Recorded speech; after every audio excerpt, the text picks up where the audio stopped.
question, just send it. Do it live, he says. All right. So I got a question I thought would make for a good conversation. What were your personal aha moments in the major chapters of your shooting progression? What moved the needle the most for you to go from C to B class or B to A when you felt prepared to convey practical shooting to students in the department and so on? What do you got? I don't know. Just crush the gun and run quickly. Crush the gun and run quickly. Nah. This guy penned a whole paragraph of question, and you got crush gun, run fast. Just figure it out and shoot a bunch of ammo. My disappointment is immeasurable, and my day is ruined. I think probably for me, like the biggest or most helpful things. Well, I'm not quite a boomer, but I'm old. So when I first started shooting, the information on YouTube was definitely not as plentiful. Mm-hmm. And so I talked about this before.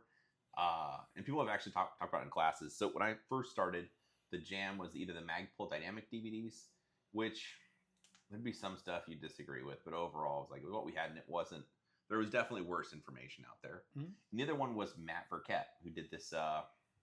And he had an interesting business, but anyway, he was doing some like custom guns, kind of the Charlie Sheen of practical shooting, I think. I don't know if you've ever seen these videos or not. So anyway, those were kind of all I had. I actually had the Burkett DVD or VHS. Sorry, they were not DVDs. I had them on VHS. So kind of when YouTube was a thing. So when I decided I really wanted to get good at shooting and be like better, faster, stronger, whatever I had to do, for me, like just watching really fast, high level people. So I remember seeing some early videos of like Steger. There was some like super squad level guy back in the day. So it'd be like Blake Miguez, Max Michel, Travis Tomasi.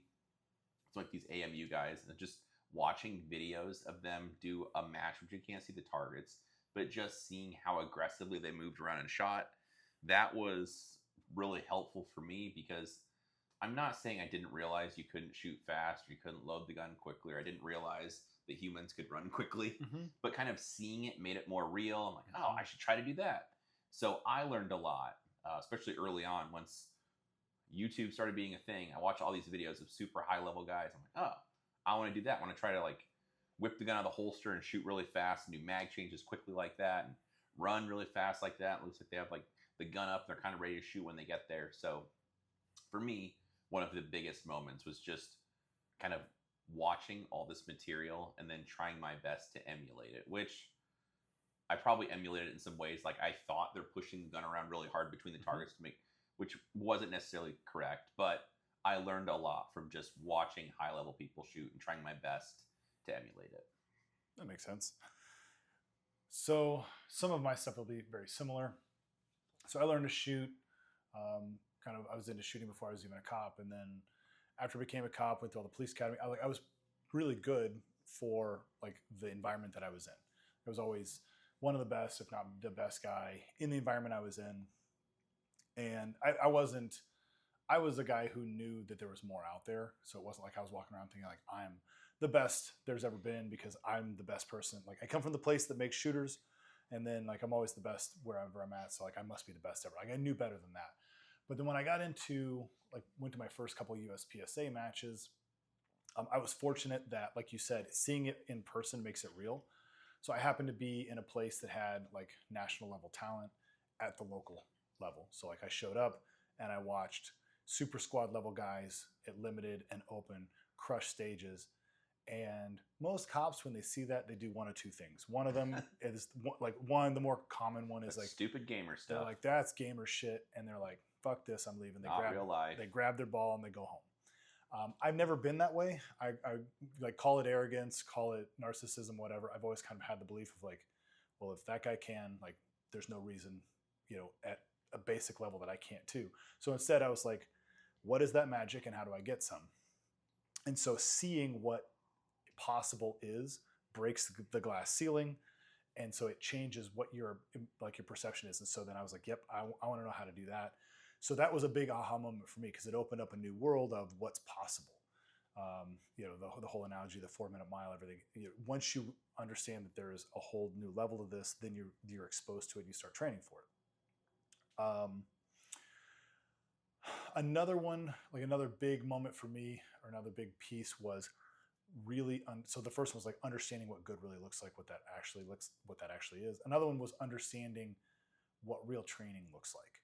It's not always perfect. In fact, it probably shouldn't always look perfect.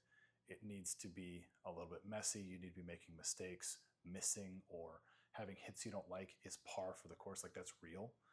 And so going to a class and like understanding what training looks like, how, like, what does that actually look like? You know, yes, you'll have some C's, you're going to have some D's. Hell, you might even have some misses. If you understand why they're happening, that's part of the learning process. Now, that's not to say you're always doing that. You need to be able to dial it in and be disciplined and like deliver the hits when you need to. But understanding that you don't get better by simply performing what you can already do was a big piece. And then within that, I also developed kind of this, I don't know, understanding or a belief or whatever, that the skill that I already had when I walked up to the make ready was enough. And I don't mean like I'm good enough, I don't need to get better, but I didn't need to try to reach beyond what I could do. All I needed to do was execute what I brought to the table, and that was enough. That was enough to lay down a good classifier score. It was good enough to level up. And that moment where I started to believe that like the skill level I possessed in the moment I came to the make ready was good enough to accomplish whatever it is I needed to accomplish that day. And that's where a lot of the consistency started showing up, and that was a big change for me. Dude, let's go. Stole my second one. Good work. So Mission accomplished. Exactly. You're being a real bad friend right now. So for my first one, I'll say that's from like B class to, I was like, I think a 10th of a percent away from M class, like B to M, which for me was just like emulate it and do the thing. And then from like M to GM, or if it matters, like whatever, like from being pretty good to not the best, but wouldn't even call it excellent, but being pretty good to the next step up from pretty good, whatever that would be. For people that don't shoot like competition, then it's like what Kyle's talking about. Then I'm like, well, if I'm pretty good, I felt like I wanted to go kind of wide open on everything. It's like kind of, I'm not really exaggerating on some of the classifiers for non-practical shooting nerds. It'd be they set up like these exercises that are kind of measured out and all the details are exact, and then you shoot them at your club, and then they collect like all the data, send them to HQ, and they give you a skill ranking or a title based on how you're doing. So it's like you're comparing yourself kind of against everyone else, like a test. The idea being that regardless of where in the country you shoot it, in theory, you're shooting the same exact test. And they're giving you a skill ranking. So I got to like pretty good, but I want the best ranking. That exaggeration, I kind of thought like, well, to get that, as soon as the gun gets to eye level, I need to be getting on the trigger if I want to be able to keep up or get this higher ranking. Probably pretty much pulling the trigger as fast as I can for all of it, like running as hard as I can. Once I get there, it's kind of as soon as I see the targets, get the gun back up to eye level, I gotta be pulling the trigger again as fast as I can. And all this like verbalizing, yeah, it sounds kind of like a dumb idea, but that was kind of the way I thought, because I want to get the highest ranking there is, and I don't really know if I'm fast enough without doing it wide open, because I really couldn't moderate speed. So it'd kind of be either I could do this and be pretty accountable, but it's probably not going to be fast enough. So I've got to go wide open if I want to get a higher ranking. And so then I tried that for a while, and some of it would be very, very good, you know, like Instagram stuff or Boomer Book back in the day before Instagram was a thing. But then after like some trial and error, and it's like, yes, no, maybe, and like in the middle, kind of got to the point where like what you're describing, it's just like I have to follow some rules for marksmanship. There's no way around it. And my perception of time might be that it's going really fast, really slow. Do what best I can and just ignore all that noise and just kind of focus on the plan for what has to happen. It's like, look at the target, regardless of what my brain tells me or how I feel, do not. And like, I would talk to myself very sternly, but it'd be like, do not pull the trigger unless the sight's on the target. I do not care how you feel about it. But then the moment you're trying to do your best to do those rules that you've set for yourself, which sounds dumb. You're like, yeah, of course, wait for the sight to get on the target. But when the beep goes off, you want to go fast. It's easy to just, you know, start blasting, so to speak.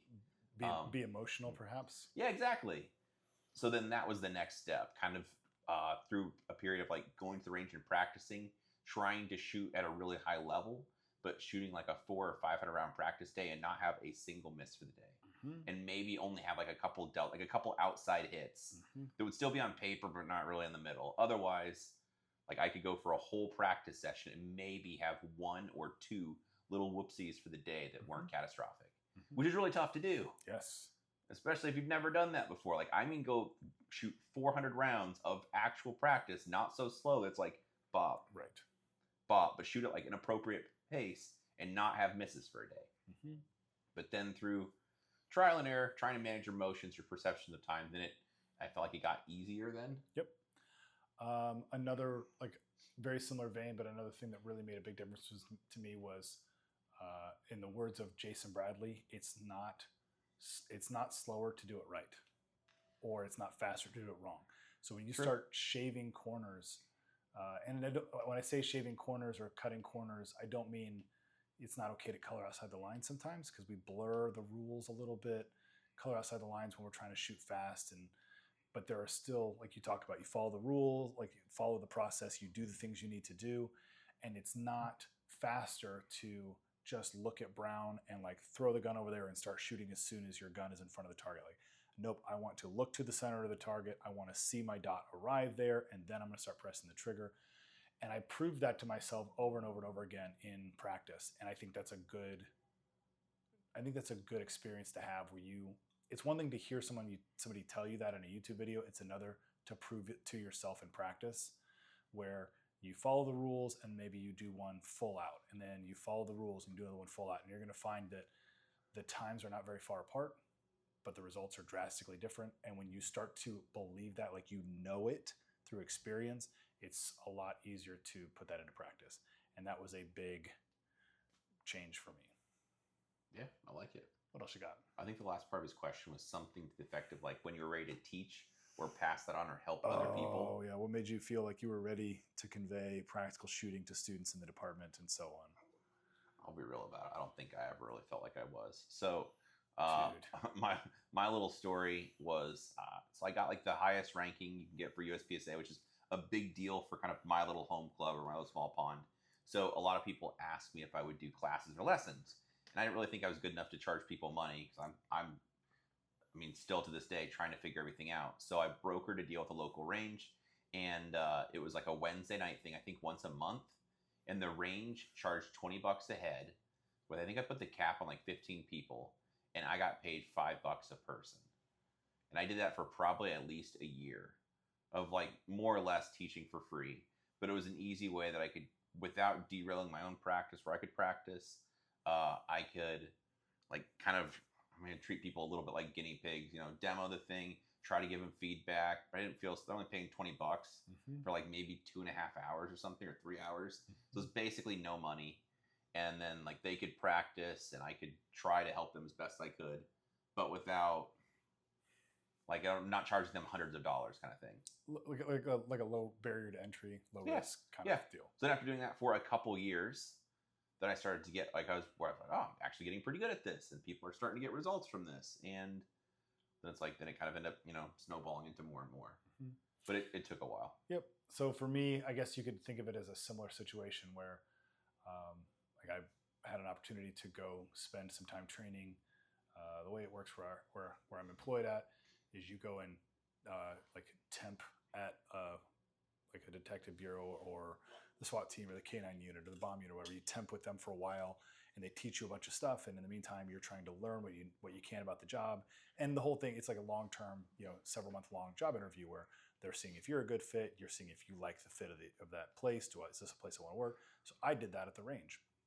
And while I was there, I didn't really think I knew a whole lot about shooting. And while I was there, it kind of became apparent that I had more coaching knowledge than I thought I did.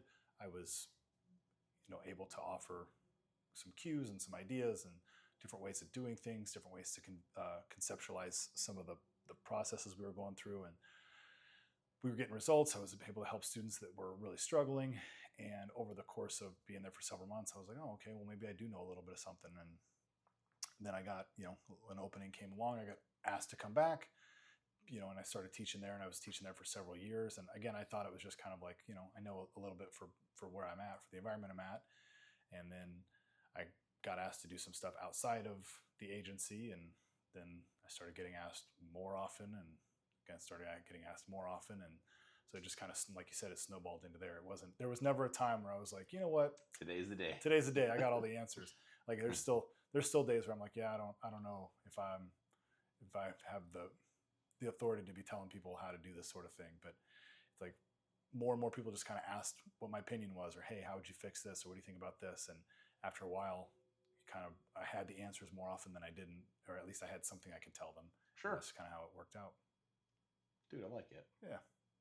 All right. Well, I think we got this one. So if you guys have got any other questions or some more clarification you want on this one, drop them down in the notes. Joel says you're supposed to like, share, subscribe, comment, smash the like button. There we go. I'm new to this whole YouTube thing. Even if it's somebody you don't like, you could still send them the video in hopes they'll click on it and watch it. That's true. Send it to your grandma, see if she likes it. There you go. Anyway, I hope that helps, guys. Appreciate your time. Boom.